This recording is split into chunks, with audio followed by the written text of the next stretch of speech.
ఈరోజు నేను మీతో మాట్లాడాలనుకుంటున్నటువంటి విషయం ఏంటి అంటే స్ముర్న ద పర్సిక్యూటెడ్ చర్చ్ అంటే ఏంటి? హింసింపబడినటువంటి సంఘం. ఈ సంఘం పేరేంటి చెప్పండి? స్ముర్న.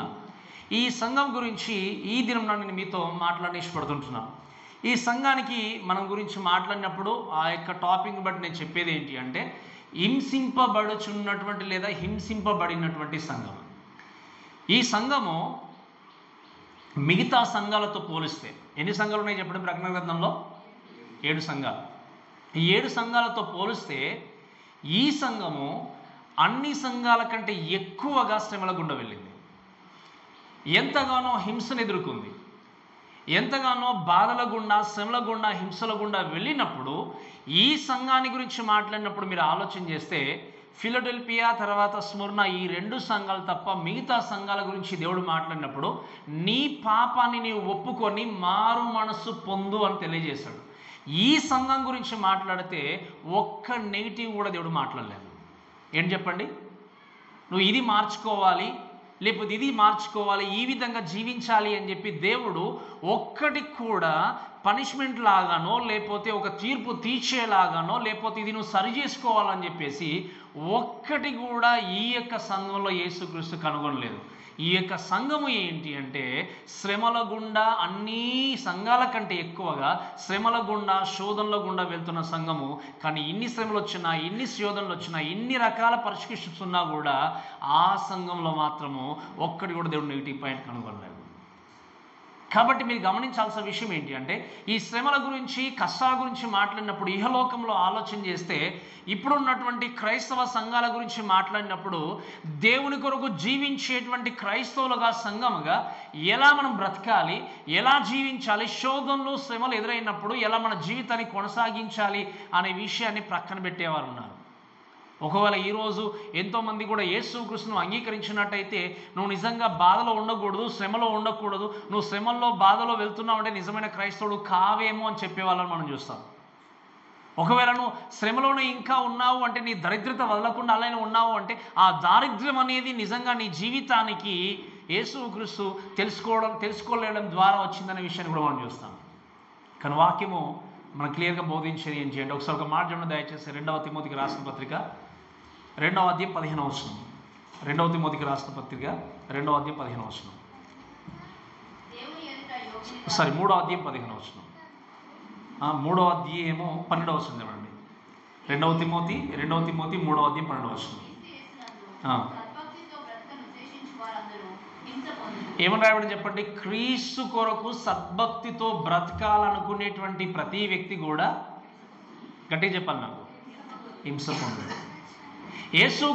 క్రీస్తు కొరకు భక్తిని కలిగి జీవించాలనుకుంటే, భక్తిగా కలిగి బ్రతకాలి అనుకునే వ్యక్తులు హింస పొందుతారు అనేటువంటి మాట నేను చెప్పట్లేదు, వాక్యం చెప్తుంది. అందుకే యేసుక్రీస్తు మనం చదువుకున్న 16వ అధ్యాయం యోహాను సువార్త 33వ వచనంలో ఏమని రాయబడిన మాట ఏంటి అంటే ఆయన లోకంలో మీకు శ్రమ కలుగును. చదవండి అమ్మ, మాట చూడండి దయచేసి, మనకు బాగా పరిచయం ఉన్న వాక్య భావం. లోకంలో మీకు శ్రమ కలుగును, అయినను ధైర్యము తెచ్చుకునుడి, నేను లోకమును. వినండి, యేసుక్రీస్తు చెప్పిన మాట ఏంటి అంటే మీకు లోకంలో శ్రమ కలుగుతుంది, లోకంలో మీకు కష్టాలు ఎదురవుతాయి, లోకంలో మీకు హింస ఎదురవుతుంది, అయినా కూడా ధైర్యాన్ని తెచ్చుకోండి, ఎందుకంటే నేను లోకాన్ని జయించి ఉన్నాను. ఇవన్నీ కూడా దేవుడు మనకు తెలియజేసి చెప్పిన విషయం ఏంటి అంటే హింసలు, పర్సిక్యూషన్స్, శ్రమల గుండా, స్ట్రగుల్స్ గుండా వెళ్ళినటువంటి చర్చ్ అనేది దేవుడు నిజంగా సేవించేటువంటి సంఘంగా మనం చూస్తున్నాం. ఇంకొక విషయం చెప్తాను వినండి.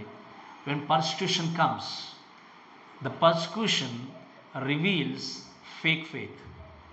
At the same time, it strengthens true faith. అంటే ఏంటి? ఈ శ్రమలు, కష్టాలు, శోధనలు వచ్చినప్పుడు తప్పుడుగా ఉన్నటువంటి విశ్వాసాన్ని ఏం జరుగుతుంది చెప్పండి? ఎక్స్పోజ్ చేయడం మాత్రమే కాదు, ఆ యొక్క శ్రమలు అనేటివి, శోధనలు అనేటివి అపనమ్మకము, తప్పుడు విశ్వాసాన్ని కలిగి ఉన్నటువంటి విశ్వాసాన్ని నాశనం చేసేస్తుంది, డిస్ట్రాయ్ చేసేస్తుంది. బట్ నిజమైన విశ్వాసాన్ని కలిగి ఉన్నటువంటి వ్యక్తుల జీవితాన్ని ఈ శ్రమలు, శోధనలు ఏం చేస్తాయి చెప్పండి? స్ట్రెంథెన్ చేస్తాయి. ఈ స్ముర్ణ చర్చ్ గురించి కూడా చూసినప్పుడు మీరు ఆలోచన చేస్తే పర్సిక్యూషన్ గుండా వెళ్తూ ఉంది, శ్రమల గుండా వెళ్తూ ఉంది. కానీ ఈ సంఘాన్ని గురించి చూస్తే, దేవుడు చెప్పిన ఈ యొక్క 7 సంఘాల్లో చూస్తే ఈ సంఘాన్ని గురించి మాట్లాడుతూ చూసినప్పుడు ఆ సంఘంలో ఏది కూడా దేవుడు ఒక నెగిటివిటీని కనుగొనలేదు. అందుకే దేవుని యొక్క వాక్యాన్ని బట్టి ఈ యొక్క సమయంలో కొన్ని విషయాలు మీకు నేర్పిస్తుంది. దయచేసి ఈ యొక్క వాక్యం ద్వారా మనము దేవుని యొక్క వాక్యాన్ని క్షుణ్ణంగా నేర్చుకుంటూ ఏ విధంగా ఈ యొక్క శ్రమల్లో, శోధనలో ఈ సంఘం నిలబడిందో ఆ యొక్క సంఘాన్ని బట్టి మనం నేర్చుకుంటూ మనము మన జీవితాల్లో వాక్యము చేత ఈ అంత్య దినాల్లో ఎలా బ్రతకాలో మనం నేర్చుకుంటూ ముందుకు వెళ్దాం. ఇక్కడ మొట్టమొదటిగా మనము 8వ వచనంలో చూస్తే, స్ముర్నాలో ఉన్న సంఘపు దూతకు ఇలాగూ రాయము, మొదటివాడును కడపటివాడును యుండి మృతుడై మరలా బ్రతికినవాడు చెప్పు సంగతులు ఏవనగా అని చూస్తున్నాం. అంటే మొట్టమొదటిగా ద క్యారెక్టరిస్టిక్స్, మనం యొక్క సంఘం యొక్క ఆ యొక్క ఎలా ఉంది ఈ సంఘము, దాని యొక్క పద్ధతులు కానీ తన ప్రవర్తన విషయం గురించి మాట్లాడినప్పుడు ఈ స్ముర్ణ అనేటువంటి ఈ యొక్క సంఘం గురించి మాట్లాడితే మీరు వినండి. ఈ స్ముర్ణ అనేటువంటి పట్టణము ఇప్పుడు ఉన్నటువంటి టర్కీ దేశంలో ఉంది. ఎఫెసి ప్రాంతం కూడా ఎక్కడుంది చెప్పండి? టర్కీ దేశంలోనే ఉంది. కానీ స్ముర్ణ గురించి మాట్లాడినప్పుడు ఈ సంఘము, ఈ యొక్క పట్టణము టర్కీ దేశంలో ఇప్పుడు పిలువబడుతున్న పేరేంటి అంటే ఇజ్మేర్ అంటారు. ఏమంటారు చెప్పండి దీన్ని? ఇజ్మేర్ అనేటువంటి ఈ పట్టణము ఇప్పటికి కూడా టర్కీ దేశంలో ఉంది. ఈ టర్కీ దేశంలో ఉన్నటువంటి ఈ యొక్క పట్టణం గురించి మాట్లాడినప్పుడు ఏంటి అంటే, ఈ యొక్క సిటీ లేకపోతే ఈ పట్టణం ప్రస్తుతము ఈ యొక్క ఎఫెసస్ అంటే ఇదివరకు ఉన్నటువంటి ఎఫెసి పట్టణానికి 56 కిలోమీటర్లకు దూరంలో ఉన్నటువంటి పట్టణం ఏంటి అంటే ఈ స్ముర్ణ పట్టణం. అంటే ఎఫెసి పట్టణానికి ఉత్తర భాగంలో 56 కిలోమీటర్ల దూరంలో ఉన్నటువంటి పట్టణము స్ముర్ణ పట్టణం. ఈ పట్టణం ఏంటి అంటే చాలా వెల్తీ సిటీ. అంటే మీకు అర్థమవుతుంది కదా, బాగా ధనవంతులు ఉన్నటువంటి పట్టణం. ఇప్పుడు ప్రజెంట్లీ ఈ యొక్క సిటీని, ఇజ్మేర్ సిటీని ఏమంటారు అంటే క్రోన్ ఆఫ్ టర్కీ అంటారు. అంటే టర్కీ దేశంలోనే అంత సస్యశ్యామలంగా ధనమును కలిగి ఉండి, బ్యూటిఫుల్ సిటీగా ఉండి, పెద్ద హార్బర్, చాలా పెద్ద హార్బర్తో ఉండి ఒక మంచి బ్యూటిఫుల్ సిటీగా ఉంది. అయితే మీరు గమనించాల్సిన విషయం ఏంటి అంటే, మీరు ఇంకా ఈ సిటీ గురించి మాట్లాడితే ఏంటి అంటే ఇక్కడ యాంపీ థియేటర్, మనము యాంపీ థియేటర్ గురించి విన్నారు కదా మీరు. అంటే ఆ కాలంలో రోమా ప్రజలు ఒక థియేటర్ను నిర్మించుకున్నారు. అక్కడ ఆ థియేటర్ దాదాపుగా మనము హిస్టారికల్గా ఆలోచన చేస్తే 20,000 మంది కూర్చుండేటువంటి స్థలం ఉండేది. ఆ థియేటర్లో ఎంతమంది చెప్పండి? 20,000 మంది. ఆ థియేటర్లో కూర్చుండి గేమ్స్ కానీ లేదా ఇంకేమైనా ప్రోగ్రామ్స్ జరిగినప్పుడు అక్కడ కూర్చుని ఎంజాయ్ చేసేవారు. అంటే ఆ యొక్క ఇజ్మీర్ అయినటువంటి ఈ పట్టణము లేదా ఓల్డ్గా పిలువబడినటువంటి స్ముర్ణ అనే పట్టణం ఏంటి అంటే పేరు ప్రఖ్యాతులు కలిగినటువంటి పట్టణము, గేమ్స్కి, ఆటలకి ప్రఖ్యాతి కలిగినటువంటి పట్టణము, స్వతంత్రంగా అన్ని కూడా అనువుగా ఉండేటువంటి ఆ పట్టణం అనే విషయాన్ని మనం చూస్తాం. ఇంకా ఈ పట్టణాన్ని గురించి మనం చూస్తే ఆ కాలంలోనే యోహాను ఈ పత్రిక రాసినప్పుడు, అంటే ఈ పుస్తకాన్ని రాసిన టైంలోనే 1,00,000 మంది ఉండేవారు. ఎంతమంది చెప్పండి? ఎంతమంది? 1,00,000 మంది. ఇప్పుడు దాని జనాభా 4 లక్షల మంది. మీకు అర్థమవుతుంది కదా? ఇప్పుడు దాని జనాభా 4 లక్షల మంది. కాబట్టి ఈ యొక్క పట్టణం గురించి ఇంకొంచెం మనం ముందుకు వెళ్ళి చూస్తే ఏంటి అంటే ఈ యొక్క స్ముర్ణ అనేటువంటి ఈ పట్టణంకి ఆ పేరుకి అర్థం ఏంటి అంటే మిర్ అంటాం. అంటే ఏంటి? ఆయింట్మెంట్. దీని గురించి నేను ఇంకా మనం ముందుకు ధ్యానిస్తున్నప్పుడు నేను మీకు చెప్తాను.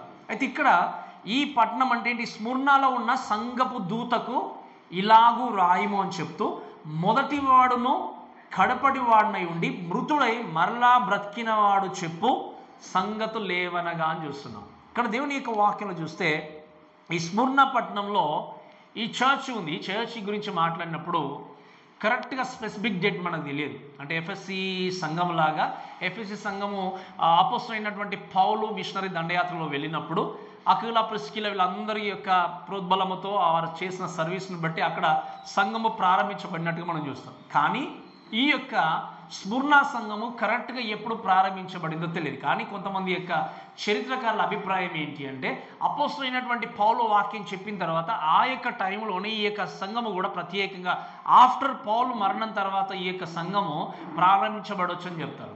అయితే ఈ యొక్క పట్టణం గురించి చూసినా కూడా ఇది క్రీస్తు శకము ఏంటి, క్రీస్తు పూర్వము 290వ సంవత్సరంలో ఈ పట్టణం అనేది ప్రారంభమైంది. ఎప్పుడు చెప్పండి? క్రీస్తు పూర్వము 290వ సంవత్సరంలో. అంటే యేసు క్రీస్తు కాలం నుండి యోహాను రాసే కాలం వరకు దాదాపుగా 450 సంవత్సరాల వయసుతో ఉన్నటువంటి పట్టణము స్ముర్ణ పట్టణము. ఈ స్ముర్నా పట్టణము అన్ని రకాల, అంటే మనం తర్వాత నేర్చుకుంటాం, మీకు కొంచెం ఇంట్రడక్షన్గా నేను చెప్తున్నాను, అన్ని రకాల గేమ్స్ ఉన్నాయి, అన్ని రకాల పద్ధతులు ఉన్నాయి. ఈ యొక్క పద్ధతుల్లో ఈ యొక్క స్ముర్నా అనేటువంటి ఈ పట్టణము రోమా సామ్రాజ్యపు అధికారంలో ఉండి ఎన్నో రకాల హింసలకి, ఎన్నో రకాల శ్రమలకి లోనవుతూ ఈ సంఘము దేవుని కొరకు నిలబడినటువంటి సంఘంగా ఉంది. మీకు అర్థమైంది కదా? ఈ సంఘము దేవుని కొరకు నిలబడిన సంఘంగా ఉంది. అయితే ఈ సంఘాన్ని గురించి యేసుక్రీస్తు చెప్తున్న మాట ఏంటి అంటే, మొదటివాడును కడపటి వాడినై ఉండి మృతుడై మరలా బ్రతికిన వాడు చెప్పు సంగతులు ఏమనగా. దీని గురించి మనం లాస్ట్ వీక్ ఆల్రెడీ విన్నాం కాబట్టి నేను ఎక్కువ డీటెయిల్గా మీకు తీసుకెళ్ళాను. మొదటివాడు ఆయనే, కడపటివాడు ఆయనే, మరణించి మరలా తిరిగి లేచిన వ్యక్తి కూడా ఆయన. ఎవరు చెప్పండి? ఆయన యేసుక్రీస్తు. ఆ యేసుక్రీస్తు చెప్పు సంగతులు ఏవనగా అని మాట్లాడుతూ, రెండవదిగా మనం చూస్తే not only first character, second thing ఏంటి అంటే ద కమాండేషన్. అంటే ఏంటి? ఈ యొక్క సంఘాన్ని కూడా దేవుడు ప్రశంసిస్తున్నాడు, మెచ్చుకుంటున్నాడు. ఏ విషయంలో మెచ్చుకోండి? 9వ వచనం చదివితే, నీ శ్రమను దరిద్రతను నేను ఎరుగుదును, అయినను నీవు ధనవంతుడవే. ఏమన్నారు చెప్పండి? యేసుక్రీస్తు ఏమంటున్నాడు ఈ యొక్క సంఘాన్ని చూసి?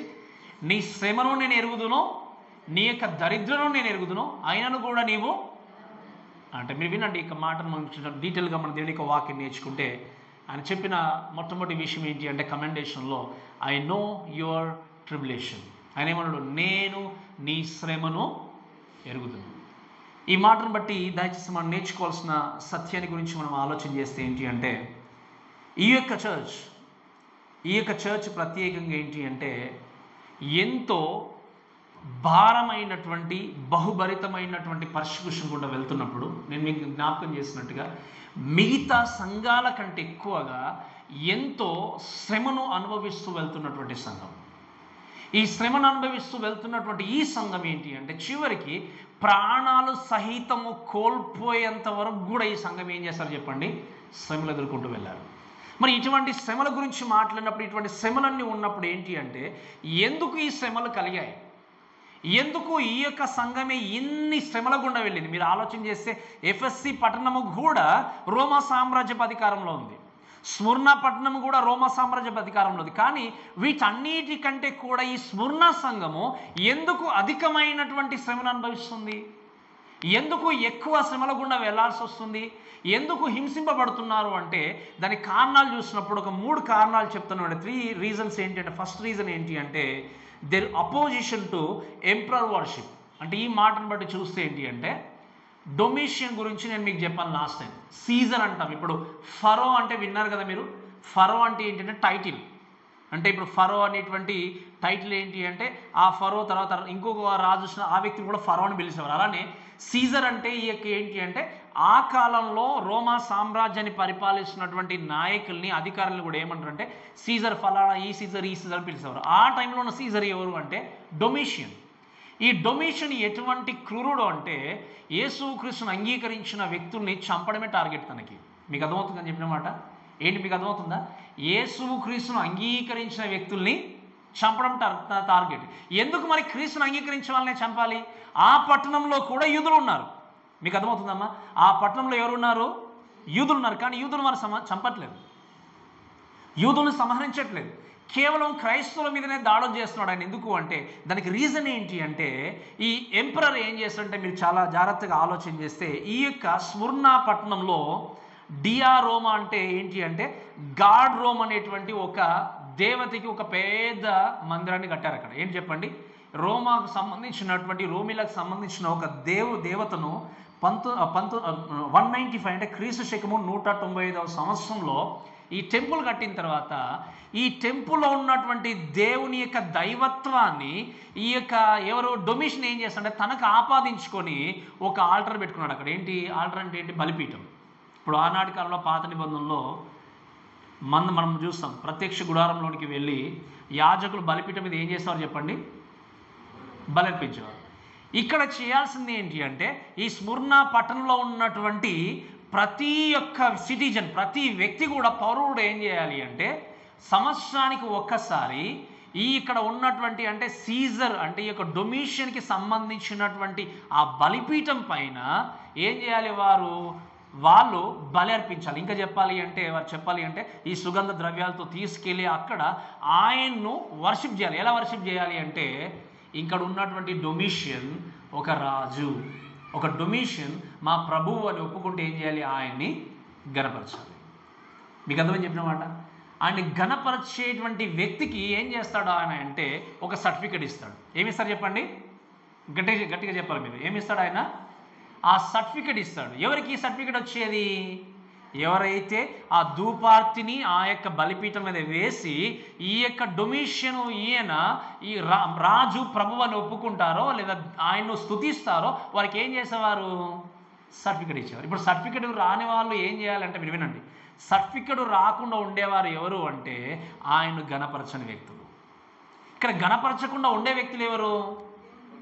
గట్టిగా చెప్పాలి. ఎవరు చెప్పండి? ఎందుకు? ఈయన మామూలు వ్యక్తిగా ఉన్నటువంటి ఈయనని ఒక ప్రభువుగా స్తుతించాలి అని అనుకున్నప్పుడు ఏ నిజమైన క్రైస్తవుడు కూడా ప్రభువును ఒప్పుకోలేడు. ఎందుకు? నిజమైన ప్రభు ఎవరు? యేసుక్రీస్తు. నిజమైన రక్షకుడు యేసుక్రీస్తు. కాబట్టి ఈ నిజమైన ప్రభువును తప్ప ఈయన ప్రభువును ఒప్పుకొని ప్రతి వ్యక్తిని ఏం చేయాలి అంటే, ఈయన ఏం చేసేవాడు అంటే చంపేశాడు, హింసించేవాడు. ఇంకా చివరికి ఉన్నటువంటి ఏంటి అంటే చంపేయడమే. కాబట్టి స్ముర్ణ పట్టణంలో ఈ స్ముర్ణ సంఘం ఏంటి అంటే, మేము మా దేవుని కొరకు చనిపోతాము కానీ మీకు మాత్రం మోకాలేసి మేము మొక్కము. మాకు ఆ సర్టిఫికెట్ వద్దు, మేము మాత్రం మిమ్మల్ని మొక్కము అన్నందుకు పనిష్మెంట్ చెప్పండి? చంపేయడం. అక్కడ నేను కొన్ని పిక్చర్స్ కూడా పెట్టాను మన యూట్యూబ్ గ్రూప్లో.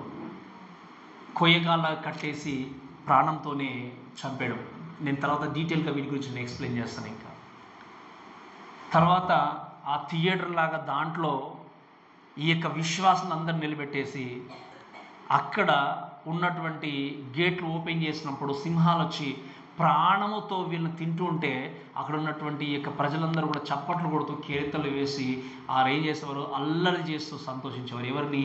ఈ సింహాలు వచ్చి క్రైస్తవుని చంపుతూ ఉంటే. మీరు వినండి, ప్రాణాలు సహితము వాళ్ళు కోల్పోయారు కానీ ప్రభువుగా మాత్రము డొమిషన్ వాళ్ళు ఒప్పుకోలేదు. అందుకే దేవుడు అన్నాడు, నేను నీ శ్రమను నేను ఎరుగుతాను, నీ శ్రమ నాకు తెలుసు. ఈ సంఘం గురించి ఈ లెటర్ రాసిన తర్వాత రాస్తూ ముందుకు వెళ్తున్నప్పుడు మీరు గమనించండి, ఈ లెటర్ అంతా రాస్తూ ఆయన తీసుకెళ్ళిన తర్వాత దాదాపుగా ఈ లెటర్ తర్వాత మనం ఇంకా దేవుని యొక్క వాక్యాన్ని బట్టి కొన్ని విషయాలు ఆలోచన చేస్తే వీళ్ళు ఇంకా చేసింది ఏంటి అంటే, Christians never call Caesar as the lord and they lose the life అనే విషయం చూసినప్పుడు వాళ్ళు ప్రాణాలు సహితము కోల్పోవడానికి సిద్ధపడి ఈయనను మాత్రము ప్రభువుగా ఒప్పుకోకుండా తెగించి ముందుకెళ్ళి మాకు సర్టిఫికేట్ వద్దని చెప్పారు. ఈ మాటలు విన్న ప్రవీణ దేవులారా, ఈరోజు క్రిస్టియన్ సర్టిఫికేట్ మీకు లేకపోతే మీకు గవర్నమెంట్ వచ్చేటువంటి ప్రతిదీ కూడా ఆపేస్తామని అంటే ఎంతమంది ఉంటారు చర్చ్లో? మీరు లోకంలో మేము చెప్పినట్టుగా మీరు ఉండకపోతే వినకపోతే మీకు అన్నీ కూడా బెనిఫిట్స్ కానీ ప్రతిదీ కూడా మేము పక్కన పెట్టేస్తామంటే ఎంతమంది దేవుని కొరకు నిలబడతారు? ఈ 7 చర్చెస్ లాగా ఈ చుట్టూ ఇప్పుడు ఉన్నట్టుగా కాలంలో ఎన్నో చర్చెస్ ఉన్నాయి, కానీ స్మరణ చర్చ్ మాత్రమే అధికమైన శోధనల గుండా వెళ్ళింది, బాధల గుండా వెళ్ళింది, ప్రాణాలను వదిలేశారు కానీ ప్రభువుని మాత్రం తిరస్కరించారు. నేను చెప్పినప్పుడు మీకు అర్థమైందమ్మా? ప్రాణాలు అయినా కూడా వాళ్ళు ఏం చేశారు? వదిలేశారు కానీ ప్రభువును మాత్రము తిరస్కరించలేదు. కాబట్టి ఆయన అన్నాడు, నీ శ్రమను నేను ఎరుగుతానని చెప్తూ ఇంకేమన్నాడంటే, మీరు చూడండి, రెండవ కారణం ఎందుకు వీళ్ళు శ్రమ పొందాల్సి వచ్చింది అంటే, ఈ సీజర్ యొక్క వర్షిప్ని వాళ్ళు ఏం చేశారు? తిరస్కరించారు. వాళ్ళు మొక్కలేదు కాబట్టి వాళ్ళు ఏం చేస్తారు? శ్రమల గుండా వెళ్ళారు. రెండవ కారణం ఏంటి అంటే ప్యాగన్ వర్షిప్. ఈ ప్యాగన్ వర్షిప్ గురించి చూసినప్పుడు అంటే ఏంటి, అక్కడ స్ముర్ణ పట్టణంలో ఎన్నో రకాల దేవతలు ఉండేవారు. స్పెషల్ లైక్ అపోలో ఇలాంటి దేవతల స్టాచ్యూస్ పెట్టుకొని ఎన్నో రకాల వర్షిప్ చేస్తున్నప్పుడు అన్ని రకాల పూజలు, అన్ని రకాల ఏంటి ఇంకా విగ్రహారాధన, ఇవన్నీ కూడా స్ముర్ణ పట్టణంలో ఉన్నప్పుడు ఈ క్రిస్టియన్స్ మాత్రమే చేసింది ఏంటి అంటే వాటిని దేన్ని కూడా వీళ్ళు మొక్కలేదు, దేన్ని కూడా బెండ్ డౌన్ కాలేదు. ఇంకా చెప్పాలి అంటే వాక్యంలో హిస్టారికల్గా మనం ఆలోచన చేస్తే వాళ్ళు ఏ టెంపుల్ దగ్గరికి వెళ్ళలేదు, టెంపుల్ విజిట్ చేయలేదు, ఇంకా వాళ్ళు జరుపుకునేటువంటి ఏ యొక్క పండుగ కూడా వీళ్ళు జరుపుకోలేదు. ఇప్పుడు మనం ఉంటాం లోకముండంగా పాస్టర్ వాళ్ళతో జరుపుకోకపోతే ఎలా అంటాం మనం? అంటే మీకు చెప్పినప్పుడు మీకు అర్థమైంది కదా. మరి వీళ్ళు ఈ స్మరణ సంఘము మనలాంటి సంఘం కాదా? ఈ స్మరణ సంఘము మనలాంటి క్రైస్తవులు కాదా? ఈ స్మరణ సంఘం గురించి ఇంకా మనం నేర్చుకుంటే వాళ్ళు మనకంటే పేదవాళ్ళు, దరిద్రతలో ఉన్నటువంటి వ్యక్తులు, అంటే దారిద్ర్యాన్ని అనుభవించిన వ్యక్తులు, తినడానికి కనీసం ఏం లేకున్నటువంటి స్థితిలో ఉన్నటువంటి ఆ యొక్క సంఘము దేవుడు పోషిస్తూ ముందుకు నడిపించినప్పుడు ప్రాణాలు సహితం ఇచ్చేశారు. కానీ మనం ఈరోజు లోకల్ ఉన్నాం కాబట్టి పాస్టర్ కొంచెం వెళ్ళి ఇన్వాల్వ్ అవుతే ఏమవుతుంది, కొంచెం వెళ్ళి ఉంటే బాగుంటుంది కదా, ఇంకా అలా అనుకుంటే ఎలా అంటే మీరు వినండి, ఈ స్మరణ సంఘాన్ని మనము ప్రేరణగా తీసుకొని ఏం చేయాలి చెప్పండి, నిలబడాలి. వీళ్ళు అనుకుంటే వీళ్ళు కాంప్రమైజ్ కావచ్చు, ఆ ప్యాగన్ వర్షిప్లో కానీ లేకపోతే ఫెస్టివల్స్లో కానీ ఇన్వాల్వ్ అవుతే వీళ్ళకు పర్సిక్యూషన్ తగ్గేది కదా, శ్రమలో హింసించడం తగ్గేది. కానీ వీళ్ళు ఏం చేస్తారు, మేము దీంట్లో ఇన్వాల్వ్ కాము అని చెప్పేసి ఏది కూడా ఏ పండగలో కానీ ఏ టెంపుల్స్లో కానీ వెళ్ళకుండా వాళ్ళు ఏం చేస్తారు, కేవలము రక్షకుడైనటువంటి క్రీస్తును మాత్రమే ఆరాధించారు. వీరు నిజమైన క్రైస్తవులు. నిజమైన క్రైస్తవులు కాబట్టి అంత హింసను అనుభవించారు. నిజమైన క్రైస్తవులు కాబట్టే ఆ విశ్వాస జీవితం బయటకు వచ్చింది. ఈరోజు నిజంగా నీవు ఉంటున్నటువంటి ఈ కాలంలో కొద్ది విషయంలో ఏదైనా ఒకవేళ మనీ విషయమే కావచ్చు, లేకపోతే ఏదైనా బెనిఫిట్ విషయమే కావచ్చు, ఏదైనా ఆశ చూపించినా వెంటనే క్రీస్తును పక్కన పడేసేటువంటి వ్యక్తులు మనం చూస్తాం. And they call themselves as a true believers. అంతే కదా, వాళ్ళు ఏమనుకుంటారు వాళ్ళు చెప్పండి, వాళ్ళే నిజమైన విశ్వాసులు. అందుకే మన సంఘం గురించి మనం మాట్లాడుతూ ముందుకెళ్ళినప్పుడు ఈ వాక్యాన్ని బట్టి చూసేది ఏంటి అంటే ది రిజెక్టెడ్ ఎవ్రీథింగ్. ఈరోజు మీరు విన్నట్టు ప్రేమ ఏం బిడ్డారా, ఆ రోజు ఉన్నటువంటి క్రైస్తవులాగానే మనం కూడా ఉన్నాం.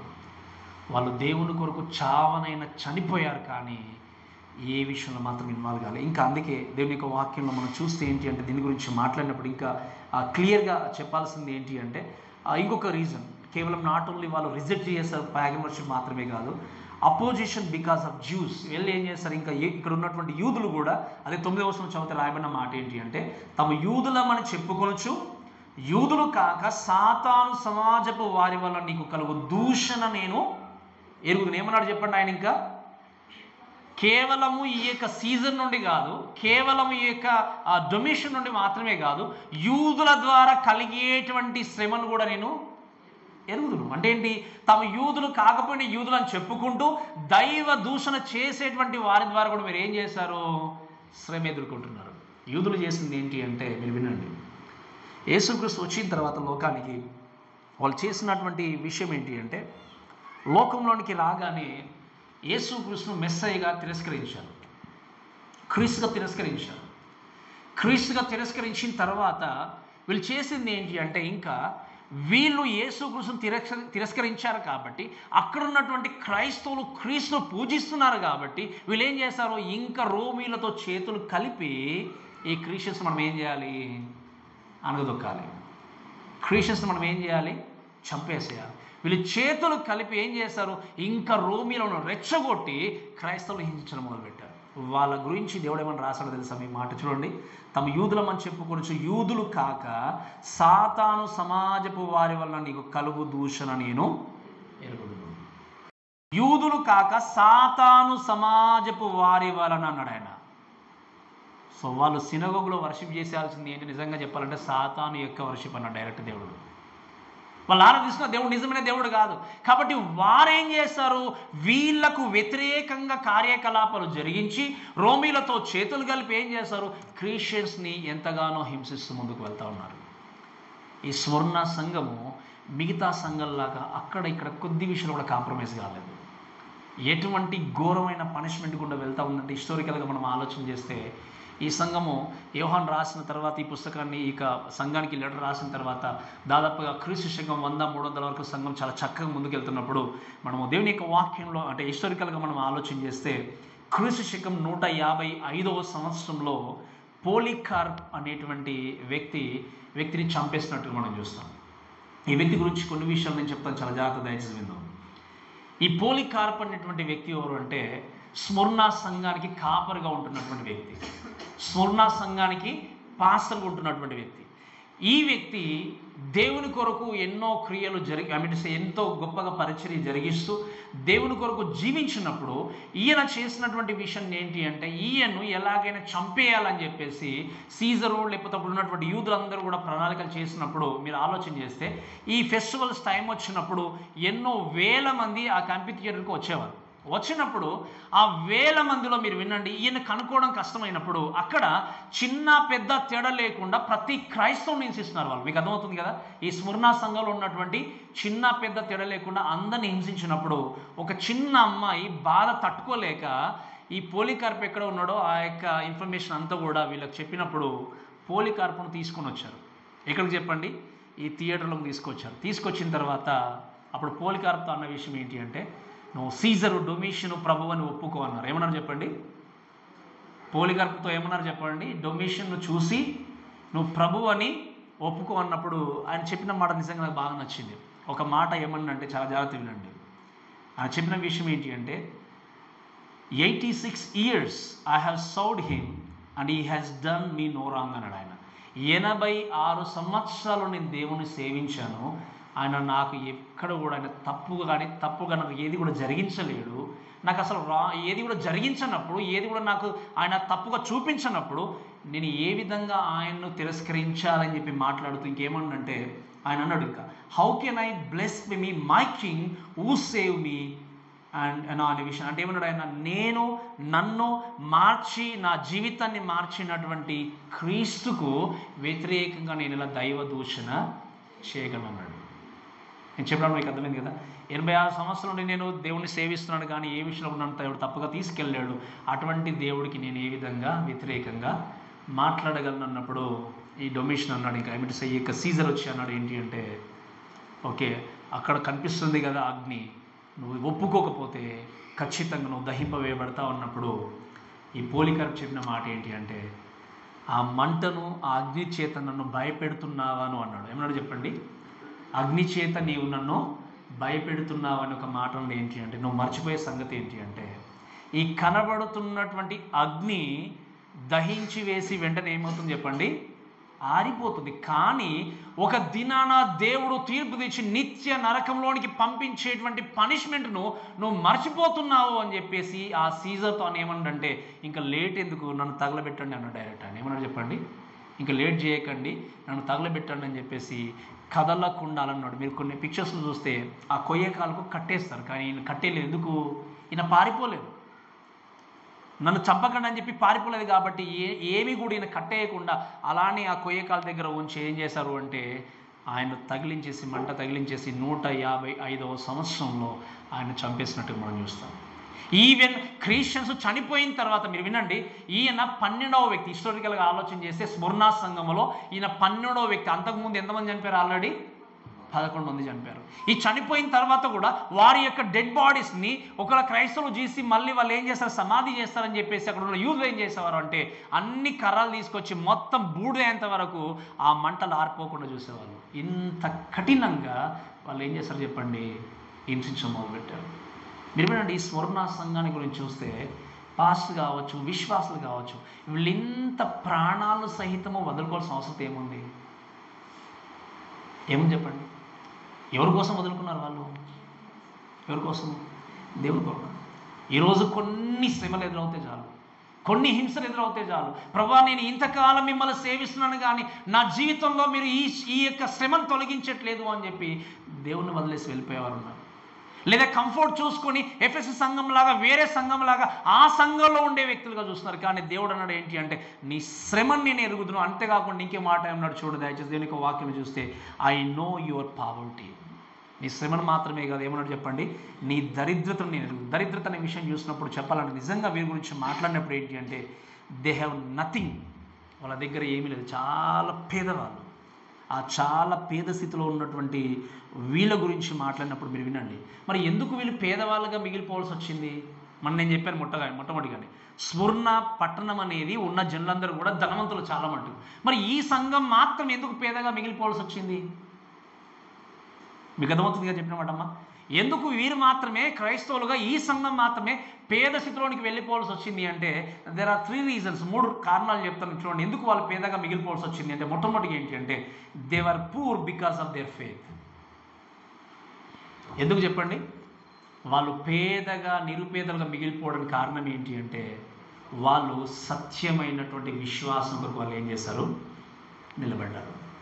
మరి సత్యమైన విశ్వాసం కొరకు నిలబడ్డప్పుడు ఎలా వాళ్ళు పేదగా మారిపోయారంటే, అక్కడ ఉన్నటువంటి ఈ జనాంగం ఏం చేస్తారు, వీరు సత్యమైనటువంటి క్రీస్తును సేవించినప్పుడు వాళ్ళ ఇంట్లను కానీ వాళ్ళ ఆస్తులు కానీ అన్ని కూడా దోచుకున్నారు. వాళ్ళు దోసేసుకున్నారు. ఈరోజు వచ్చి నీ ఆస్తిని నేను ఆక్రమించుకున్నారు, దేవుని వదిలేసేట్టు ఏం చేస్తాం మనం? విత్ మీ, మీరు నాతో ఉన్నారు కదా, దయచేసి నీ ఆస్తిని అంతా కూడా నేను కబ్జా చేసిన ఆస్తిని అంతా లాక్కుంటామని ఒకవేళ మిమ్మల్ని అడిగినప్పుడు, బెదిరించినప్పుడు, నాకు ఆస్తి కావాలా, క్రీస్తు కావాలని నిజంగా దేవుడు ఒకవేళ అది నిర్ణయించి పెట్టినప్పుడు ఏది కోరుకుంటారు? ఈ సంఘము ఆస్తులు కోల్పోయినా చివరికి ప్రాణాలు కోల్పోవడానికి సిద్ధపడి కూడా ఏం చేస్తారంటే వాళ్ళు దేవుని రిజెక్ట్ చేయలేదు. ఈరోజు వాక్యమైన ప్రేమైన దేవుని బిడ్డలారా, ఈరోజు ఈ లోకమే సర్వం అనుకుని, లోకమే ప్రధానమైంది అనుకుని, ఈ లోకంలో శాశ్వతంగా మనం ఉంటామని చెప్పి అనుకొని చాలా మట్టుకు దేవుణ్ణి తక్కువగా చూపించి దేవుని కొరకు జీవించకుండా లోకం కొరకు ప్రాకులాడేటువంటి వ్యక్తులు ఎంతమంది ఉన్నారు? How many of you here willing to sacrifice your wealth for the glory of God?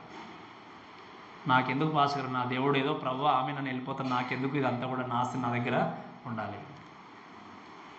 Do you think they are not like us? వారందరూ కూడా మనలాంటి వ్యక్తులే. మీకంటే మనకంటే ధనవంతులు ఒకప్పుడు వాళ్ళు, కానీ వాళ్ళు ఏం చేశారు చెప్పండి? సత్యమైన విశ్వాసం కోసం నిలబడ్డప్పుడు ఆస్తులు సహితము దొంగిలింపబడిన వాళ్ళు సత్యాన్ని మాత్రము వదలలేరు. ఈరోజు ఆస్తిని వదలడానికి సిద్ధపడుతున్నావేమో తెలియదు, కానీ ఆస్తి కొరకు నువ్వు అన్యాయంగా జీవిస్తున్నావో తెలియదు, ఆస్తి కొరకు ఒకవేళ అబద్ధం ఆడుతున్నావేమో తెలియదు, ఆస్తి కొరకు ఒక వ్యక్తిని మోసం చేస్తున్నావో తెలియదు. జాగ్రత్త గుర్తుపెట్టుకోండి, you have to give an account to Jesus Christ one day when you're going to stand in front of Jesus Christ. నువ్వు యేసు క్రీస్తు దగ్గర నిలబడ్డప్పుడు ఒకరోజు నువ్వు ఏం చేయాలి? తప్పకుండా లెక్క అనేది చెప్పుకోవాలి. అంతేకాదు వీళ్ళు ఏం చేస్తారు, వీళ్ళు దాని కొరకు నిలబడి వాళ్ళ ఆస్తులు కోల్పోయే రెండో విషయం కూడా చూస్తే ఏంటి అంటే, they never mingle with the world. మీకు అర్థమవుతుంది. రెండో విషయం ఏంటి, ఎందుకు వాళ్ళు పేదగా మిగిలిపోయారంటే, వాళ్ళు లోకంలో ఎక్కడో లోకంతో వాళ్ళు జత కలిసి ముందుకెళ్ళారు. లోకంలో ఎక్కడ కూడా వాళ్ళు జత కలిసి లోకానుసరంగా జీవించలేదు.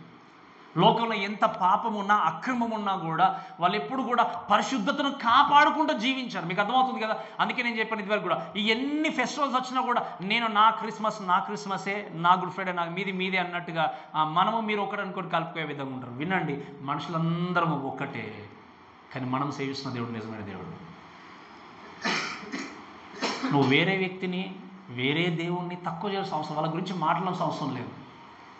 నువ్వు నమ్ముకున్న దేవుని గురించి చెప్తే చాలు, నువ్వు నమ్ముకున్న దేవుని యొక్క గొప్పతనం చెప్తే చాలు, నువ్వు ఎందుకోసం దేవుని కొరకు నిలబడుతున్నావో దాన్ని నువ్వు పాటించాలి. అంతేగాని మనుషులను సాటిస్ఫై చేయడానికి యేసు క్రీస్తును కూడా ఒకే దేవుళ్ళ అందరు దేవుళ్ళలాగా నిలబెట్టడం అనేది సరైంది కాదు. ఎందుకంటే is everlasting saviour, is everlasting God, is the one who saved us. ఆయన తప్ప వేరే వాళ్ళు మనల్ని ఎవరు కూడా రక్షించే వ్యక్తులు లోకంలో లేరు.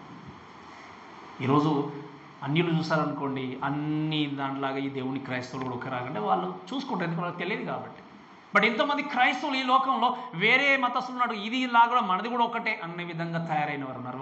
వాళ్ళు మనం అఫ్కోర్స్ నేను చెప్పాను, వాళ్ళు వ్యతిరేకించమని చెప్పట్లేదు, వాళ్ళ గురించి మాట్లాడమని చెప్పట్లేదు, కానీ నువ్వు కలిగి ఉన్నటువంటి క్రీస్తును అమ్మివేయడానికి ప్రయత్నం చేయకండి. నువ్వు అంగీకరించినటువంటి క్రీస్తుని ప్రజల మధ్యలోనికి వెళ్ళి అమ్మివేయడానికి అంగీకరించి చేయకండి. ఎందుకంటే వీళ్ళు ఎందుకు పేద స్థితిలో మిగిలిపోయారు అంటే, వాళ్ళ ఆస్తులు సహితం కోల్పోయారు. రెండోది ఏంటంటే, లోకంతో వాళ్ళు కాంప్రమైజ్ కాలేదు. కాంప్రమైజ్ కాకుండా సమస్తాన్ని విడిచిపెట్టి వాళ్ళు పరిశుద్ధతను కాపాడుకుంటూ చివరికి they never even care about the lives. వాళ్ళ ప్రాణాలు కూడా వాళ్ళు ఏం చేస్తారు చెప్పండి? వదిలేస్తారు. ఈరోజు నీ ఆత్మీయ జీవితాన్ని దెబ్బతీయడానికి నీ ఫ్రెండ్షిప్ అడ్డుపడ్డ ఉండొచ్చు, నీ ఆత్మీయ జీవితాన్ని దెబ్బతీయడానికి నీ యొక్క ఉద్యోగ విషయం లేదని అడ్డుపడ్డ ఉండొచ్చు.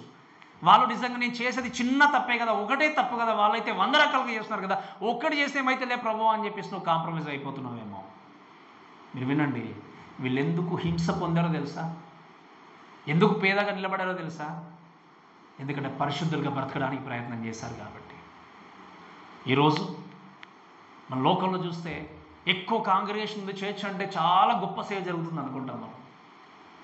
ఏ మాత్రమో ఇబ్బందులు లేకపోతే చాలా బాగుందండి, ఇక్కడ ఏ హింస లేదు, ఏ కష్టం లేదు, ఒక హెవెన్లో ఉన్న ఫీలింగ్ ఉంటుంది మనకి ఇక్కడ చూసి. లైటింగ్ కానీ, లేకపోతే చైర్స్ కానీ, సింగింగ్ కానీ, ఎవ్రీథింగ్ ఈజ్ సో బ్యూటిఫుల్ అనుకుంటాం.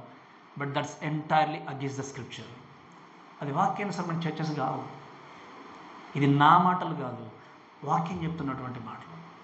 ఈ స్ముర్నా సంఘం కూడా మనలాంటి సంఘమే. కానీ ఎందుకు వాళ్ళు దరిద్రతను కలిగి జీవించారు, ఎందుకు వాళ్ళు హింస పొందుకున్నారు, ఎందుకు ఈ విధంగా మిగిలిపోయారంటే మీరు వినండి, the leave for Jesus Christ, not to compromise with the world. వాళ్ళ లోకంతో కాంప్రమైజ్ కాకుండా వాళ్ళు జీవించారు కాబట్టి జరిగింది ఏంటి అంటే వాళ్ళు అలా మిగిలిపోయారు. ఇంకా లాస్ట్ అంతే. అక్కడ దేవుడు అన్నాడు ఇంకొక మాట ఏమన్నంటే, అఫ్కోర్స్ నువ్వు దరిద్రతను ఎరుగుదును, ఆయన ఏమన్నాడు, ఆయనను నీవు, మీరు వినండి, వీళ్ళ గురించి ఆలోచన చేస్తే శ్రమల గుండా వెళ్తున్నారు, ఇంకా చాలా పేదగా ఉన్నారు. ఆయన దేవుడు ఏమంటున్నాడు, ఏ మనుషుడు చూసి వాళ్ళని చెప్పలేదు ఈ స్ముర్నా ప్రజలు ధనవంతులని ఏ వ్యక్తి అనలేదు. కానీ ఎవరన్నారు ఇక్కడ, మరి ఎందుకు అన్నాడు యేసుక్రీస్తు అంటే మీరు వినండి, ఆయనను కూడా నీవు ధనవంతుడు అంటే ఏ విషయంలో చూస్తే మీరు ఆలోచన చేయండి.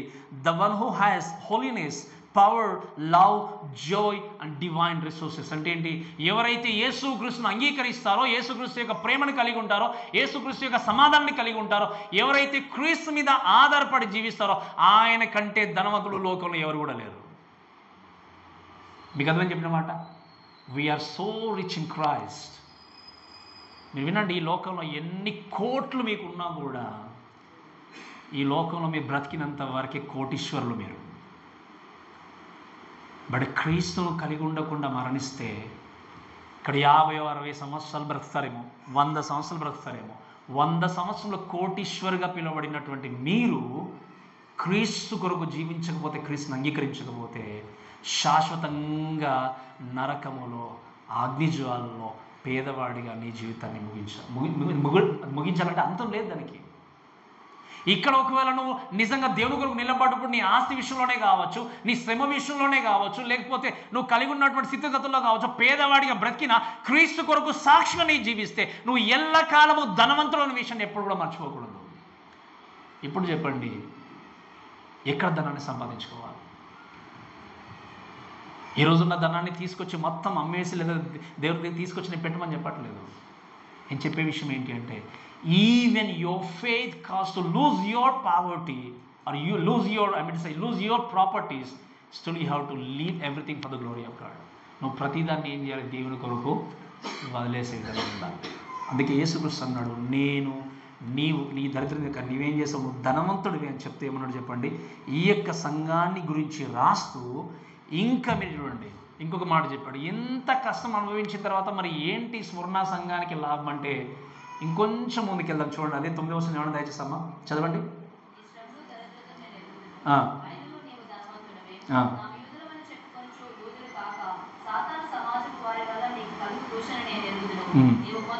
వినండమ్మా, చాలా చదువుతాను. నీవు పొందబోవు శ్రమలకు, ఈ మాట మీకు అర్థమైందా?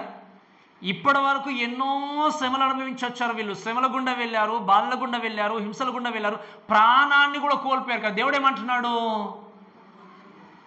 You will have some more, ఇంకా ఉన్నది మీకు శ్రమ అన్నాడు. ఏమన్నా చెప్పండి, ఈరోజు మనం చూస్తాం దేవుణ్ణి అంగీకరించామంటే ఏ శ్రమ లేదండి మీకు. అంగీకరిస్తే చాలా అన్నీ మాయమైపోతాయి. అటువంటి చర్చెస్ దగ్గరికి మనం పరిగెత్తాం. ఇంకా దేవుడు ఏమంటున్నాడు ఇక్కడ, ఇన్ని నువ్వు అనుభవించినా ఇంకా నీకు శ్రమ ఉందన్నాడు ఆయన దేవుడు. ఈరోజు ఈ మాట్లాడే ప్రేమని ఏం బిడ్డారా, నువ్వు దేవుని అంగీకరించి ముందుకు వెళ్తున్నప్పుడు, నువ్వు ఎదుర్కొన్నటువంటి హింస నీకున్నప్పుడు, ఈరోజు మనం ప్రశాంతంగా కూర్చున్నామేమో. మీరు వినండి, ఆ రోజు ఈ యొక్క స్మరణ సంఘానికి ఎదురైనట్టుగా రేపు మన సంఘానికి, మన జీవితాలకు ఎదురైతే మన పరిస్థితి ఏంటి? మేము అనుకోవచ్చు వీఆర్ నౌ సేఫ్ అనుకోవచ్చు. In the future we do not know. మన మీద అటాక్ జరగవచ్చు, మన కుటుంబాలకు జరగవచ్చు, లేదా మనమే టార్గెట్ కావచ్చు, మన సంఘమే టార్గెట్ కావచ్చు. అప్పుడు నీ యొక్క విశ్వాస జీవితం ఎలా ఉంటుంది? నీ విశ్వాస జీవితం ఎలా ఉండబోతుంది? ఈ యొక్క శ్రమల్లో, కష్టాల్లో, ఇది కృంగిపోయిన స్థితిలో ఉన్నటువంటి ఈ సంఘాన్ని గురించి దేవుడు మాట్లాడితే ఏమన్నంటే, still you will have a persecution and struggles and trials అన్నాడు, ట్రిబులేషన్స్ అన్నాడు. నువ్వు ఖచ్చితంగా ఇంకేమన్నా నీవు పొందబోయే శ్రమలను చూసి భయపడకు. ఇవి మాత్రమే కాదు, ఇక ముందు కూడా నీకు కలగబోతున్నాయి. మీరు వినండి ప్రేమ దేవుని బిడ్డలారా, ఇన్ని శ్రమల్లో, ఇన్ని శోధనలు. అందుకే మన వాక్యంలో చదివితే దేవుని యొక్క వాక్యం బట్టి ఒక మాట చూడండి దయచేసి. 56వ కీర్తన 11వ వచనం. 56వ కీర్తన 11వ వచనం.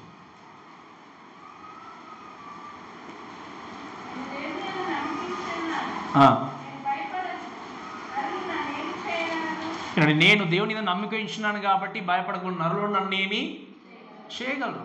దేవుడు మీ పక్షాన ఉన్నప్పుడు మీరు గమనించండి, దేవుడు మన పక్షాన నిలబడినప్పుడు ఈ శ్రమలు మన జీవితంలో నిజంగా చెప్పాలంటే నేను చాలాసార్లు జ్ఞాపకం చేశాను, మనం శారీరకంగా కృంగజేయచ్చు, మన శారీరకంగా గాయాలు కలిగించవచ్చు, లేదా ఏ విధంగానే చేయొచ్చు. కానీ నీ హృదయంలో ఉన్నటువంటి ఆ యొక్క రక్షణ ఆనందాన్ని టచ్ చేసే అధికారము ఎవ్వరికి లేదు.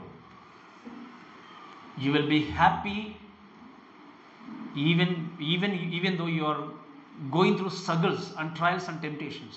నువ్వు స్ట్రగుల్స్ గుండా వెళ్ళినా, ట్రయల్స్ గుండా వెళ్ళినా, శ్రమల గుండా వెళ్ళినా నువ్వు హ్యాపీగా దేవుణ్ణి సేవించగలవు. ఎప్పుడు అంటే ఆయన నువ్వు పూర్తిగా విశ్వసించినప్పుడు. ఈరోజు ఈ మాటలు విన్న ప్రేమైన దేవుని బిడ్డలారా, ఈ సంఘాన్ని గురించి మనం నేర్చుకోవడం విషయం ఏంటి అంటే, హింస ఎదురైంది, కష్టాలు ఉన్నాయి, శ్రమలు ఉన్నాయి. వాళ్ళు చేసిన దాన్ని బట్టి చూస్తే ఒక్కసారి నిజంగా ఊహించుకుంటే ఎంత భయంకరమైనటువంటి మరణాల గుండా వెళ్ళారు. ప్రాణముతో వచ్చి సింహం వచ్చి అటాక్ చేస్తున్నాం, మనం చూస్తేనే భయపడతాము. అలాంటిది ఎస్కేప్ కావడానికి అవకాశమే లేదు. ఇంకా అక్కడే ఉండి ఈయన పోలికరపు అయితే ఐఎమ్ రెడీ టు డై అని చెప్పేసి ఆయన నిలబడ్డాడు అక్కడ. ఈరోజు మన సంఘాన్ని గురించి మనం ఆలోచన చేసినప్పుడు, మన జీవితాన్ని మన గురించి ఆలోచన చేసినప్పుడు, ఈరోజు నువ్వు నిజంగా అనేకమైనటువంటి శ్రమల గుండా వెళ్తున్నావేమో, కష్టాల గుండా వెళ్తున్నావేమో, లేకపోతే వ్యక్తిగతంగా ప్రాబ్లమ్స్ ఫేస్ చేస్తున్నావు. గుర్తుపెట్టుకోవాల్సిన విషయం ఏంటి అంటే, దేవుడు అన్నాడు, నేను నీతో ఉన్నాను. నీ కంఫర్ట్ జోన్ నువ్వు వదులుకొని రాకపోతే క్రీస్తు కొరకు నీ జీవితాన్ని కొనసాగించదు. ఇంకా ముందుకు వెళ్దాం. చూడండి, ఇంకో not only కమాండేషన్, second third thing, ఇది కమాండ్గా లేకపోతే ఇది ఆజ్ఞని కాదు, కానీ దేవుడు ఒక సజెషన్ లాగా ఇస్తే ఏమన్నంటే 10వ వచనం, ఇదిగో మీరు శోధింపబడినట్లు అపవాది మీలో కొందరిని చెరలో వేయింపబోచున్నాడు. 10 దినములు శ్రమ కలుగును, మరణం వరకు నమ్మకంగా ఉండవు, నేను నీకు జీవకరిస్తాను. ఇంకేమన్నంటే more suffering is coming, do not fear అన్నాడు. ఏంటి, ఇంకా కూడా శ్రమ రాబోతుంది, ఇంకొంతమంది చెరసల్లో వేయబడబోతున్నారు, ఇంకొంతమంది నిజంగా కటకలగుండా వెళ్ళబోతున్నారు. కానీ నీవు భయపడదు, ఎందుకంటే నేను నీతో ఉన్నాననేటువంటి వాగ్దానం చేసి దేవుడు ఏమన్నాడు, వారిని బలపరిచినట్టుగా దేవుని యొక్క వాక్యం చూస్తాం. ఆయన అన్నాడు ఏంటి అంటే 10 దినముల వరకు, ఏమన్నాడు 10 దినముల వరకు శ్రమ కలిగి. ఇక 10 గురించి మాట్లాడినప్పుడు ఏంటంటే లైక్ లిటరల్ సెన్స్లో మనం చూస్తే ఏంటి అంటే, ఈ 10 days గురించి చూస్తే ఒక షార్ట్ పీరియడ్ ఆఫ్ ఇంప్రిజన్మెంట్ అనొచ్చు. అంటే ఇప్పుడు మనము ఎలియేజర్ గురించి చూస్తాం, బైబిల్లో కొన్ని డేస్ ఏంటి అంటే ఆ డేస్ని పదే మెన్షన్ చేస్తూ కొన్ని ప్రత్యేకమైన విషయాల మీద కాన్సన్ట్రేట్ చేయడానికి వాడినట్టుగా చూస్తాం. ఎలియాజరు ఒక పెళ్లి కుమార్తెను తీసుకురావడానికి వెళ్ళాడు, ఒక అమ్మాయిని. ఎవరి కోసం చెప్పండి, ఎవరి కోసము? ఇస్సాకు కోసం. వెళ్ళిన తర్వాత ఇస్సాకు యొక్క భార్య ఎవరు చెప్పండి, కాబోయే భార్య ఎవరు? రిబ్కా యొక్క అన్న అయినటువంటి లాబానుతో మాట్లాడుతూ మీరు నా దగ్గర ఉండి వెళ్ళండి అన్నప్పుడు ఒక 10 days అక్కడ స్టే చేసినట్టుగా చూస్తాం.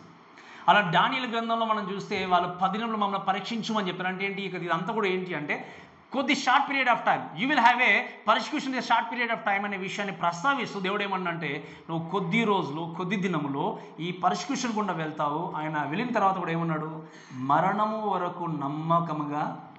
అంటే ఇంకా క్లియర్గా చెప్పాలంటే ఈ షార్ట్ పీరియడ్ ఆఫ్ టైంలో నీ ప్రాణమే పోవచ్చు. ఏమన్నాడు చెప్పండి, ఈ కొద్ది కాల హింసలో, ఈ శ్రమల్లో. అంటే ఏమన్నాడు, మరణం అని ఎందుకునే వాడని చెప్పడం మీరు గమనించండి. మరణం వరకు నమ్మకంగా ఉండమంటే మీరు చనిపోవచ్చు అన్నాడు దేవుడు డైరెక్ట్గా. మరణం వరకు నమ్మకంగా ఉండుము అనే విషయం చెప్పాడు.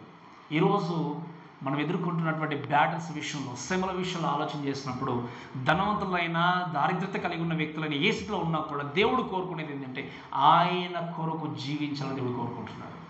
పోనీ ధనవంతులు ఉన్న వాళ్ళు దేవుడి కొరకు బ్రతకలేదా అంటే బ్రతికారు, దేవుడు విశ్వసించి ముందుకు వెళ్ళారు. మన యోబు జీవితాన్ని కూడా చూస్తే మీరు గమనించండి, యోబు తన జీవితంలో అన్ని కలిగి ఉన్నాడు, దేవుని యందు భయము భక్తి కలిగి ఉన్నాడు కనుక ఆయన దేవుడు అడగకపోయినా ఏం చేస్తాడు చెప్పండి, ప్రతిరోజు కూడా తన పిల్లల విషయం ఏం చేశాడు చెప్పండి, ఆయన బలి అర్పించాడు. ఎంతమంది పిల్లలు ఉన్నారు చెప్పండి, ఎంతమంది? 10 మంది పిల్లలు. ఈ 10 మంది పిల్లల కోసం ప్రతిరోజు బలి అర్పించినా కూడా చివరికి సాతాను ఏమన్నాడు, ఏమంటే చెప్పండి, నువ్వు అన్ని ఆశీర్దిస్తున్నావు కాబట్టి ఏం చేస్తున్నాడు, యోబు నిన్ను గణపరుస్తున్నాడు. ఒకవేళ ఆయన దగ్గర కూడా తీసి చూడు అప్పుడు తెలుస్తుంది అన్న దేవుడు సాతాను అన్నప్పుడు, దేవుడు పరీక్ష పెట్టడానికి అలౌ చేసినప్పుడు సమస్తం ఆయన కోల్పోయిన చివరికి మనం చూస్తాం, ఎంతో ధనవంతుడుగా బ్రతికిన వ్యక్తి ఎక్కడో అక్కడ కూర్చొని వాక్యం చూస్తాను అంటాడు, నేను దిగంబరిగా లోకానికి వచ్చాను. చివరికి భార్య కూడా వదిలేసి వెళ్ళిపోయినా కూడా ఆయన దేవుని యందు విశ్వాసం మాత్రము విడిచిపెట్టలేదు. ఆ విశ్వాసాన్ని విడిచిపెట్టలేదు కాబట్టి మరణం వరకే నమ్మకంగా ఉన్నాడు. మా వాక్యం చూసిన తర్వాత ఆయనకు ఇంక రెండంతలుగా అధికమైనటువంటి ఆశీర్వాదాన్ని పొందుకున్నట్టుగా మనం చూస్తాం. కాబట్టి ఈరోజు ఈ మాటలు ఉంటే ప్రేమ దేవుడిలాగా ఈ సఫరింగ్స్ అనేటివి, ఈ యొక్క ట్రయల్స్ అనేటివి, ఈ యొక్క శోధనలు అనేటివి ఏంటి అంటే మనకి దేవుని కూర్చున్నటువంటి వాక్య జ్ఞానాన్ని నేర్పిస్తూ దేవుని కొరకు నమ్మకంగా విధేయులుగా బ్రతకాలను నేర్పిస్తుంది. మేము తర్వాత చదువుకోండి, హెబ్రీయులకు రాసిన పత్రిక 5వ అధ్యాయం 8వ వచనం మనం చూస్తాం. అంతేకాకుండా suffering can often bear a better testimony for Christ. ఈ యొక్క శ్రమలు శోధనలు నీ జీవితంలో వచ్చినప్పుడు నువ్వు నమ్మకంగా జీవిస్తే నిన్ను దేవుడు అద్భుతమైనటువంటి సాక్షిగా దేవుడు లోకంలో నిలబెడతాడేమో. ఇది మర్చిపోతాం చాలా మట్టికి మనం. దేవుని కొరకు నిలబెట్టగలిగేటువంటి స్థితిలో నీవు ఉన్నప్పుడు ఆ సాక్ష్యం కొరకు నువ్వు జీవించాలి. అందుకే చివరిగా ఆయన చెప్పినటువంటి ఇక కౌన్సిల్ ఏంటంటే ఇక 10-11 వచనాల్లో మరణం వరకు నమ్మకంగా ఉండుము, నేను నీకు ఏం చెప్పండి, ఎప్పుడు ఇస్తాడు జీవికిరావడం దేవుడు? మరణం వరకు నమ్మకంగా ఉండవు. మరణం వరకు నమ్మకంగా ఉన్నప్పుడు దేవుడు జీవికిరావడం గురించి మాట్లాడితే you will have A ever lasting life in heaven. పరలోకంలో మనము ఇంకా ఎప్పుడు కూడా మరణించేటువంటి అవకాశం ఇంకా లేదు. నిత్య జీవాన్ని పొందుకునేటువంటి వ్యక్తి. ఈరోజు ఈ మాటలు వింటున్న వ్యక్తులుగా మనం చేయాల్సిన విషయం ఏంటి అంటే ఈ పోలికార్పు కానీ విశ్వాసులు అందరూ కూడా మరణాన్ని పొందుకున్నారు, కానీ వాళ్ళు నిత్యమైన రాజ్యంలో ఎంత మంచి గొప్ప ఆధిక్యత కలిగి జీవించబోతున్నారు చెప్పండి. ఈరోజు నీ జీవితంలో శ్రమలు చూసి కష్టాలు చూసి భయపడి నిజంగా ఇది క్రీస్తు నిజంగా ఇలా మనకి శ్రమ పరిచేవాడు కాదు, బాధపరిచే దేవుడు కాదు, నిజంగా ఈయన క్రీస్తు కాడు అనుకునే వాళ్ళు ఉండొచ్చేమో. అందుకే నేను లాస్ట్ టైం కూడా చెప్పాను, అన్నీ ఇచ్చేవాడిలాగానే దేవుని చూడొద్దు. మనము ఆయన కొరకు మనం బ్రతకాలి. ఆయన మనల్ని సరిచేసే దేవుడు, మనల్ని నడిపించే దేవుడు అనే విషయాన్ని కూడా చూస్తూ నీ జీవితాన్ని కొనసాగించాలి. వీళ్ళు సమస్తాన్ని విడిచిపెట్టారు దేవుని కొరకు. ఈరోజు నిజంగా మనకే మన జీవితంలోనే మీ కుటుంబమే, మీ యొక్క వ్యక్తులే. లాస్ట్ టైం ఒక టెస్టిమనీ నేను విన్నాను రీసెంట్గా. ఇటే అవనగడ్డ సైడ్ ఒకసారి నేను వెళ్ళినప్పుడు ఒక ఆయన పాస్టర్ గారిని దేవుని నమ్ముకొని సేవ చేయడానికి ముందుకు వస్తే వాళ్ళ అమ్మ నాన్న బట్టలు అన్నీ కూడా తీసి బయట విసిరి కొట్టేశారట. ఇంకా వెళ్ళిపో, మాకు అవసరం లేదు అని చెప్పేసి. ఆయన ఏం చేశాడు అంటే అవన్నీ తీసేసుకొని మొత్తం వచ్చి ఎక్కడో దగ్గర ఉండి సేవ చేసుకుంటూ ముందుకెళ్ళిపోతున్నాడు. ఈరోజు మీ సొంత కుటుంబమే మిమ్మల్ని వెలివే స్థితిలో ఉండొచ్చు, సమాజం వెలివేయచ్చు, మీ బంధువులు వెలివేయచ్చు. అవును, మీరు క్రిస్టియన్ అయినప్పుడు మీ బంధువులు మీతో సరే స్నేహంగా ఉండరు కొన్ని సందర్భాలు. ఇవి ఎందుకంటే మాతో కలిసి ఫెస్టివల్లో పాల్గొనరు, లేకపోతే వీధంగా ఉండరు, మిమ్మల్ని పక్కన పెట్టచ్చు. వాళ్ళని సాటిస్ఫై చేయడానికి క్రీస్తును దూషిస్తున్నాం అనేది ప్రాముఖ్యమైన. ఆ ఫెస్టివల్స్లో కానీ లోకంలో కానీ వీళ్ళు ఇన్వాల్వ్ అయితే వీళ్ళు ఇంత నమ్మకంగా దేవుని యొక్క కృపచిత మీరు అనుభవిస్తున్న శ్రమ దూషణ ప్రతిదీ కూడా నాకు తెలుసు అని దేవుడు ఈ సంఘాన్ని మెచ్చుకునేవాడు కాదు. ఈరోజు నీ జీవితంలో శ్రమల గుండా వెళ్ళినా కష్టాల గుండా వెళ్ళినా కూడా నువ్వు మరణం వరకు నమ్మకంగా ఉంటే నీకు జీవ కిరీటాన్ని ఇచ్చేది ఆ యేసుక్రీస్తు. మరణం వరకు నమ్మకంగా ఉన్నా లేకున్నా కూడా నీ జీవితానికి ప్రతిఫలం ఏ మానవుడు వెళ్ళాడు, కానీ ప్రతిఫలం ఇచ్చే దేవుడు ఎవరు అంటే ఆ క్రీస్తు మాత్రమే. ఈరోజు నువ్వు అన్ని అనుభవిస్తూ దేవుణ్ణి అమ్మివేసి దేవుని కొరకు నిజంగా దైవ దూషణ చేసి నువ్వు బ్రతికినా కూడా at the end what are going to take with you. నీవు చనిపోయినప్పుడు నీతో పాటు ఏం తీసుకునేగలవు? అందుకే యోబు అన్నమాట చెప్పండి, నేను దిగంబరుడుగా లోకానికి. ఒక్కసారి ఆలోచన చేయండి. క్రీస్తు కొరకు జీవించకుండా, క్రీస్తును దూషించి, క్రీస్తు కొరకు నమ్మకంగా జీవించకుండా లోకంతో కాంప్రమైజ్ అయి బ్రతికి లోకంలో నువ్వు నడిచినంత కాలము నీ జీవితం సాఫీగా కనబడచ్చు. కానీ నువ్వు వెళ్తున్నప్పుడు ఎక్కడికి వెళ్తావు? తీసుకెళ్తున్నప్పుడు ఏం తీసుకెళ్తావు? ఇంకొకప్పుడు నేను చూసామని నేను చిన్నతనంలో ఉన్నప్పుడు ఎవరైనా చనిపోయిన అందరూ వచ్చి ఏదో అంతిమయాత్ర ఈ మధ్యలో ఏంటంటే ఇంటికి వచ్చి సాగనంపే వాళ్ళు ఉన్నారు కొంతమంది. ఈవెన్ నీ మరణం వరకు సమాధి దగ్గర కూడా వచ్చేవాళ్ళు కొద్దిమంది. మీరు అబ్జర్వ్ చేశారా ఈ విషయాలు? అప్పుడు ఊరంతా కూడా ఏదో వచ్చేసి ఎవరైనా కూడా వచ్చేసి సాగనంపే విధంగా ఉంది. ఇప్పుడు ఏమైపోయింది? దూరం అయిపోయింది అంతే. నువ్వు బ్రతుకున్నంత వరకు నీతో ఉండే వ్యక్తి, నువ్వు బ్రతుకున్నంత వరకే నీ వెనకాల తిరిగే వ్యక్తులు. కానీ నువ్వు మరణించిన తర్వాత అసలునే జీవితం ప్రారంభమవుతున్న విషయం మర్చిపోకూడదు.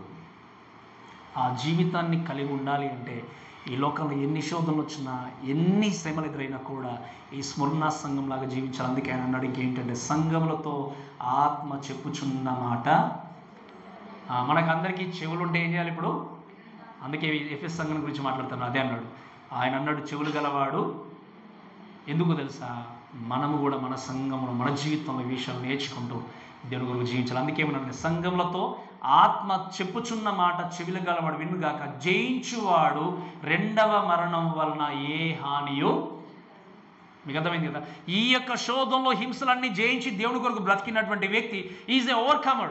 అంటే ఏంటి? ఆయన రెండవ మరణంలోనికి వెళ్ళడు. అంటే ఏంటి? ఇంకా నిత్య నరకంలోనికి వెళ్ళాల్సిన అవకాశము లేదు. You will be safe and secure in the hands of God. నీవు చనిపోయిన తర్వాత, మరణించి తిరిగి లేచిన తర్వాత ఆ యేసుక్రీస్తు నిన్ను పరలోక రాజ్యములో ఆయన ఏం చెబుతున్నాడు చెప్పండి? ఆయనతో పాటు మహిమను ఇచ్చే స్థితిలో నేను ఉంచబోతున్నాడు. అటువంటి గొప్ప భాగ్యం మనం పొందుకోవాలి అంటే ఈ లోకంలో శ్రమలు కలిగిన, శోధనలు ఎదురైనా, కష్టాలు ఎదురైనా ఈ స్మృణా సంఘం వలె మన సంఘం నిలబడాలి. దేవుడు కూడా మీరు వినండి, ఈరోజు నువ్వు అనుభవిస్తున్న బాధ, నేను ముగిస్తాను, అనుభవిస్తున్న బాధ నా పక్క వారికి తెలియదేమో, నా కుటుంబంలో నా భార్యకి తెలియదు, నా భర్తకు తెలియదు, నా పిల్లలకు తెలియదు, ఎంత లోపల ఎంత నేను కుమిలిపోతానో నీవు అనుకోవచ్చు. బట్ దేవుడికి మాత్రం తెలుసు. దేవుడు తెలియకుండా ఉంటుందా చెప్పండి? దేవుడు తెలుసు.